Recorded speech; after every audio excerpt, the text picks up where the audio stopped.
Hey, welcome or welcome back. The time flies by when you're having fun, so before you even noticed, I'm back with another episode of 250 best Amiga games. Second 25 games, covering spots 225 to 201, let's jump right in. Tanx is a public domain artillery-style duel game for 2 players. It features turn-based combat alternating between 2 tank captains on randomly generated battlefields. It's a very simple game at heart, and if you ever played Scorched Tanks or Scorched Earth, you'll know exactly what to expect here, as it's a budget version with the similar playstyle. So you tweak the shot angles and power to arc them over the terrain and hit your opponents. The difference between it and its bigger brothers though is that it offers no extra weapons, shields or any power-ups, and it's a game of pure skill. Skill in eyeballing the measurements and doing it right. It's not the most content-rich title, in fact there's hardly any content in it, but it offers pure and uncomplicated fun.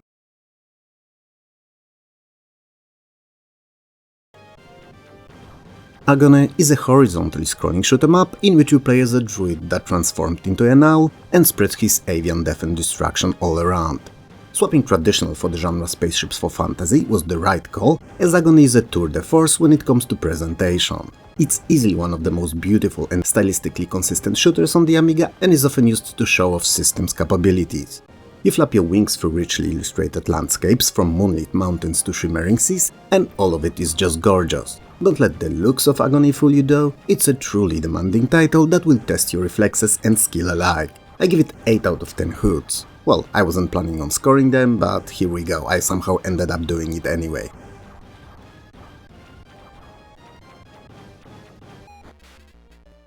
Fire and Ice is a charming and super smooth side-scrolling platformer starring irresistibly cool Coyote. Cool name for a cool character from a cool game. Anyway, he's on a super secret special mission that's really neither secret nor special and it's to recover shattered key fragments from enemies, assemble the key and unlock the exit. Fire and Ice blends clever level design with crisp cartoon visuals and dynamic environments. Across multiple themed worlds, icy caverns, sun-baked deserts, underwater stretches, you'll freeze foes with icy shots, then shatter them with a tap. All of it is wrapped in polished presentation and catchy score. Cool Coyote is cool, and so is his game.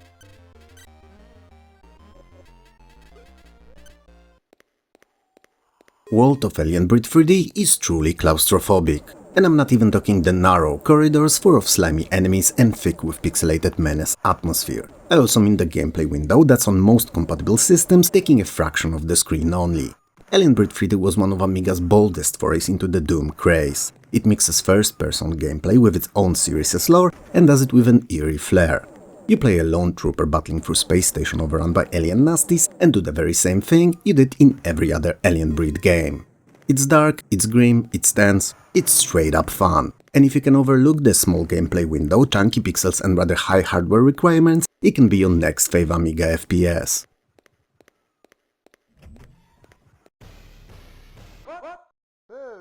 I consider Panza Kickboxing to be the best fighting game on the Amiga. Not the most fun one, but definitely the best. It serves up its pixelated punches in a traditional side view, but replaces all the explosive, fiery or super special attacks with series of true-to-life kickboxing techniques. It delivers a blend of realism and arcade action that's very easy to get into, but takes a lot of practice to master. Especially that you get to train and better your fighter along the quote-unquote campaign. Timing is the king in Panza, and knowing when to dodge or block an attack is as important as mastering some of the devastating moves. In short, it's part martial arts masterclass, part joystick workout and part exercise in patience. But most importantly, it's all fun.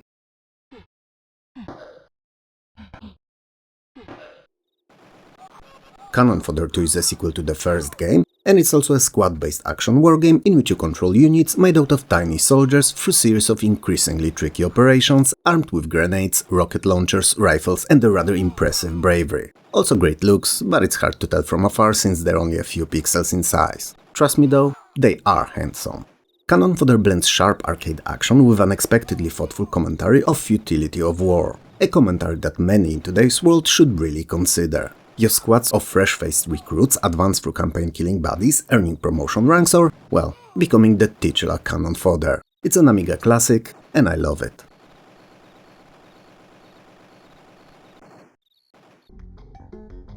Pipe Mania is a frantic plumbing puzzler where speed and planning are the key. You play as a pipe-laying Wiz, trying to outpace the relentless flow of a mysterious liquid that's itching to spill across the screen. The challenge? Build a long, winding pipeline using randomly dealt tiles before the liquid starts gushing. Every bend, cross and straight pipe matters. And working fast is as, if not more important, than working smart. Yeah, I know, you usually hear about it the other way around. Each next stage is more demanding than the last, and the two-player mode adds a lot to the excitement. And, well, I don't like it. It's too fast and too hectic for me to enjoy it.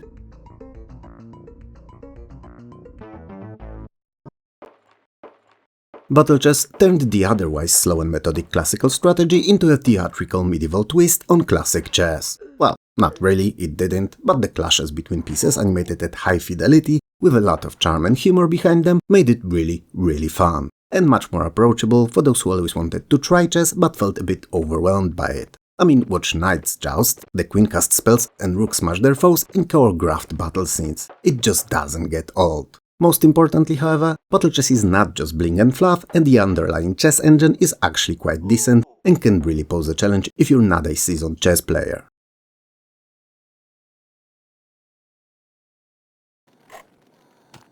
Myth, History in the Making is a side-view platformer that tosses you headfirst into a time-warping mythological mashup. You play a modern-day dude hurled back in time by the gods to fix history gone haywire. Your mission is to defeat the legendary figures, like Medusa, Odin and other mythical bodies across Greek, Norse and Egyptian realms, all the while platforming your way through perilous puzzles and action-packed combat. The cartoony visuals and surprisingly smooth animations are complemented by a very nice sound design. So, if you're a fan of action platformers, and especially those rather punishing ones, you'll have a lot of fun with Myth. I'm not, so I didn't. But that's me, and I can be wrong too.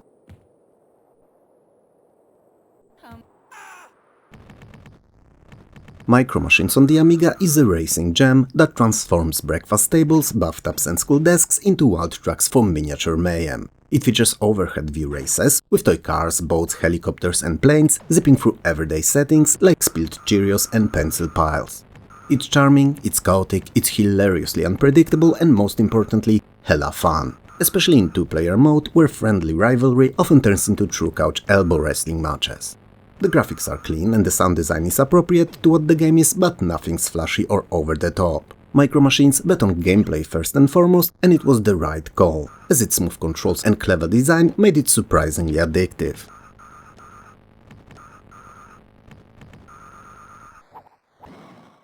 Guts is a side-scrolling action platformer in which we play a failed bodybuilder contesting guts for the immortality. The trial to be granted eternal life is a monster-packed labyrinth of stages crawling with environmental puzzles, secrets and tons upon tons of deadly menace. The gameplay mixes a lot of fighting with loot collection and then purchasing of power-ups at conveniently placed mystical vending machines. Because you know, each mythological tale needs truly Japanese style of shopping. Enemies range from mildly annoying to oh no, not that guy again, and are overall a rather varied bunch. I never particularly enjoyed Guts as a game, neither on Amiga nor on PC, but I can understand its popularity and appeal.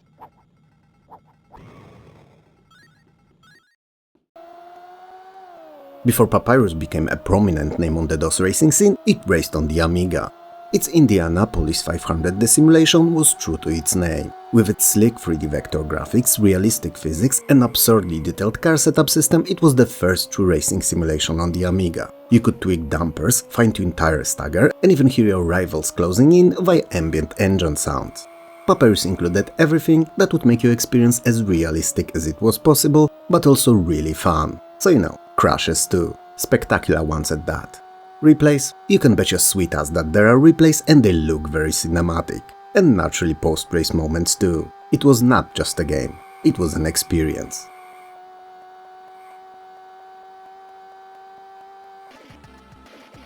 Gym Power in Mutant Planet is a beautiful concoction of eye-melting colorful graphics, lush backgrounds with buttersmooth parallax scrolling and a soundtrack that slaps. And by no other than 1980s and 90s icon Chris Hülsbeck.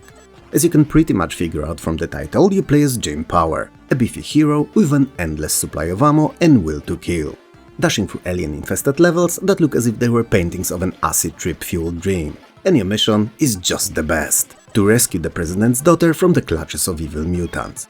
Packed with shoot-em-up sequences and platforming madness, Jim Power delivers the weird, unapologetically 90s and yes, unforgivingly difficult fun.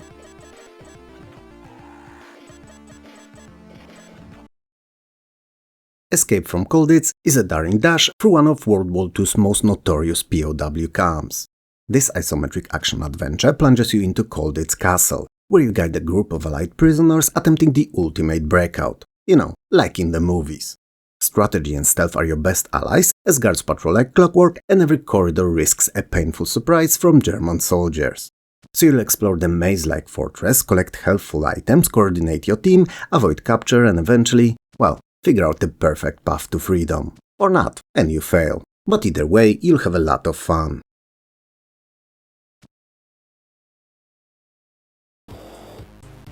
Amiga's port of Golden Axe is great. It's not the best that there is, that would probably be Sega Genesis, but it's definitely one of the better ones. It brings the slice of fantasy mayhem and arcade beat-em-up sword-swinging action to the system, letting you choose one of three heroes. A fierce Amazon with lush thick hair and model-like figure, a broody barbarian, who clearly spent more time in the gym than on the battlefield, sporting what we like to call Instagram muscles, and a surly dwarf who's cool and I have no extra comments about him. At all. They must find and defeat evil the Fodder, who kidnapped the royal family and stole the legendary Golden Axe. It's okay alone, great with a friend, play it.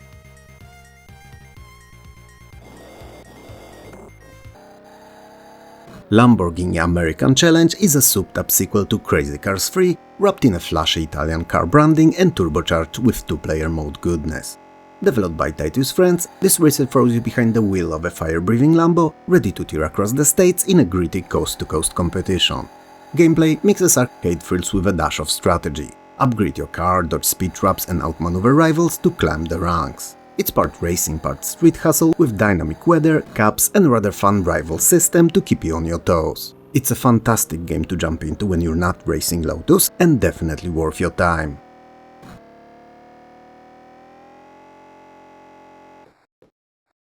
Cadaver tosses you into the treasure-hungry boots of Caradog, a roguish dwarf who breaks into Castle Wolf with mischief and riches on his mind. But this isn't just a treasure-hunting gig.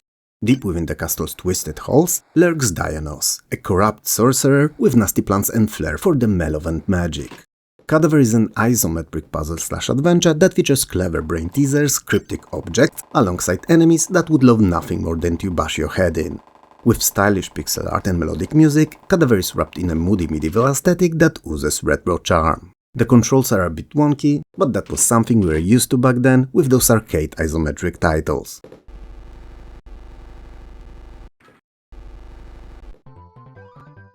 The Newzealand Story is an Amiga port of a beloved arcade classic. An adorably chaotic action platformer starring Tiki, a brave little Kiwi bird on a mission to rescue his kidnapped pals from a villainous seal. Yep, you heard that right, that's really the plot.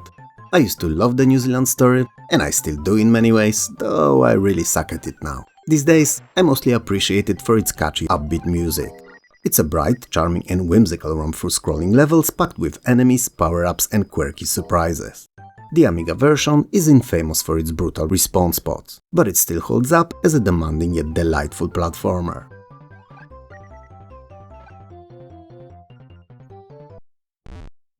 Shufflepuck Cafe is what you get when traditional air hockey collides with futuristic sci-fi charm. It's a fast button ball game set in a futuristic cafe, surprise surprise, where the locals are just obsessed with the game. All they do is drink coffee, or whatever the else aliens and robots drink, and play Shufflepuck.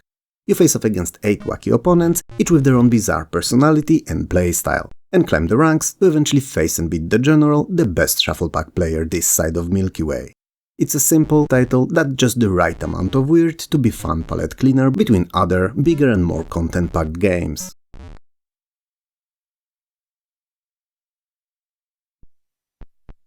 Gobliiins is a wacky point-and-click adventure that puts you in charge of 3 unique goblins, each with their own iconic ability. One can punch things, one casts spells, and one picks stuff up. So the brawn, brain and the muscle. And teamwork is the name of the game, because you'll need to utilize all of these skills to solve often truly bonkers puzzles. And all of that to save the kidnapped Goblin King, who's fallen ill under mysterious circumstances. The unique feature of Gobliiins is that each wrong attempt at the puzzle results in a super fun slapstick animations. So it's actually more fun to try things you know won't work rather than aim for the correct solutions. That said, the puzzles are a bit out there and not really logical, so a little trial and error is more than a given.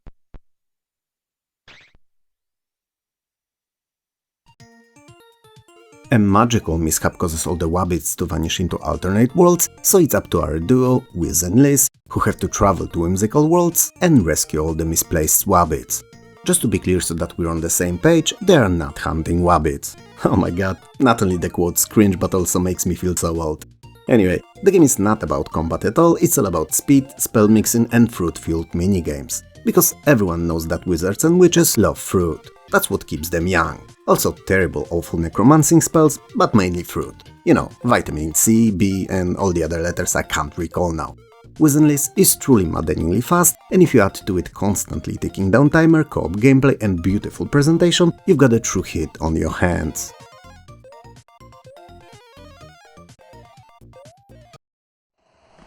I've just worked on a Cinemore video a week or two ago, so I'm fresh on the Rocket Ranger. It's a cinematic thrill ride of a game mixing numerous genres, a truly unique and one-of-a-kind experience. It is set in the alternate World War II timeline, and you play as the titular Rocket Ranger, zooming across the globe, using a rocket jetpack and fighting Germans bent on using Lunarium for world domination. The gameplay blends several short action sequences, minigames if you will, with simplified global strategy. Rocket Ranger is designed to feel like retro TV series. And it kinda does. Yeah, it really does. And naturally, since it's Cinemore's game on Amiga, it looks and sounds amazing.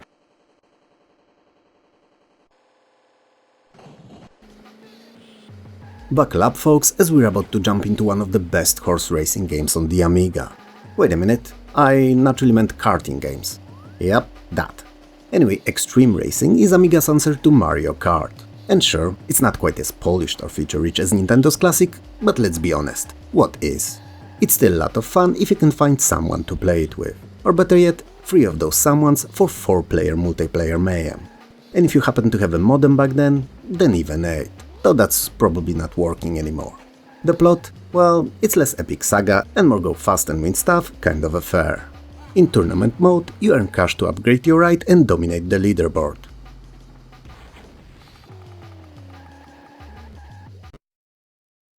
Space Crusade is a turn-based strategy game based on Games Workshop board game of the same name. It was the first video game ever set in the Warhammer 40k universe. And for the first attempt, and especially for fans of turn-based tactics, such as myself, it was pretty darn good. You command a squad of space marines on missions aboard alien-infested starships. Your goal is to purge them of aliens and survive the tactical gauntlet. It's a pixel-packed blend of dice roll drama and sci-fi strategy that's much more about brains than reflexes.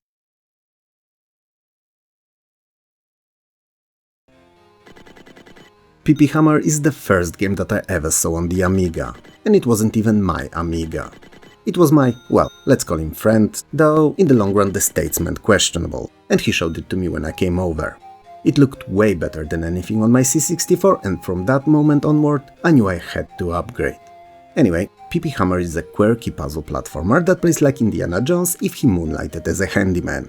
You guide our hard hat-wearing treasure hunter through 60 trap-laden levels teeming with ancient temples, haunted castles and sci-fi labs. Armed only with his trusty pneumatic drill, he bores through walls, avoids deadly traps and solves clever puzzles to nab shiny loot. But beware, as in most tombs and secret locations, ghosts, falling boulders and even melting floors are always ready to ruin your day.